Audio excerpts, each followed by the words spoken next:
Ay, siya? Ay, anak, halika nga din eh. Ay, bakit malungkot ka na naman? Ay, siya, ay, nakasimangot ka na naman. Ano? Araw-araw na lang tayo nakasimangot. Ano, gutom ka ba? Ano? Eh, kasi Nay, hindi ko na po maaya si Ninyo at Joko maglaro. Palagi po kasi silang nagpa-practice para doon sa kompetisyon. Ay, siya. Anak, Butchoy, ay ganun talaga. Eh, di ba, malapit na ang competition, kaya talagang paspasan ang pag-iensayo ng mga yun. Ganun talaga, anak. Mga kaibigan mo naman yun, suportahan mo na lang. Kaya huwag ka na malungkot, ha? Konting-konti na lang. Makakapaglaro na kayo. Ay, madam.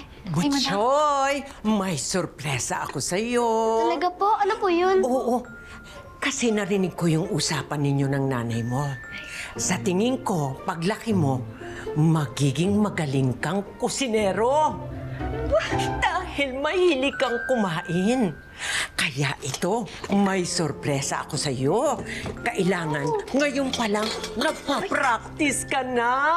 Hindi ba? Kaya ito ang binili ko sa'yo. Para malaman mo kung talagang magiging magaling ka na kusinero. Salamat, madam, ha?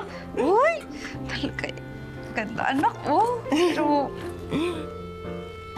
tignan natin, dali, tignan mo, oh. Uy, mayroon ka ng i-chef uniform. May apron ka, anak, oh. Ay, ang ganda. Kaya lang, madam, parang mahihirapan ho kami magluto sa bahay. Baka madumihan lang ito kasi medyo maliit ang ating kusina. Walang problema yun. Ang laki-laki ng kusina dito, oh. Dito kayo mag-practice.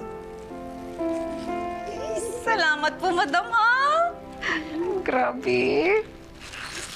Ganda, oh. Bagong-bago. Oh, aba, tignan mo. Meron ko pang sangkalan. Swerte-swerte mo naman kay Madam Chona, eh. Aboy. Salamat po, Madam.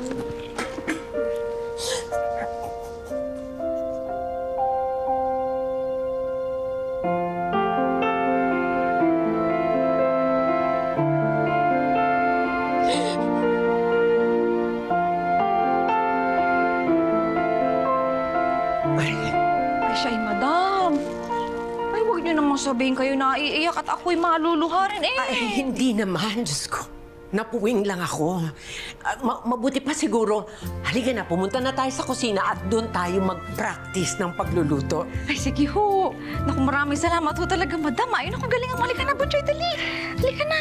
Sige na. Oh, dali mo to. halika na. Oh, dali mo yan. Sige, go. Salamat, madam, ha? Halika.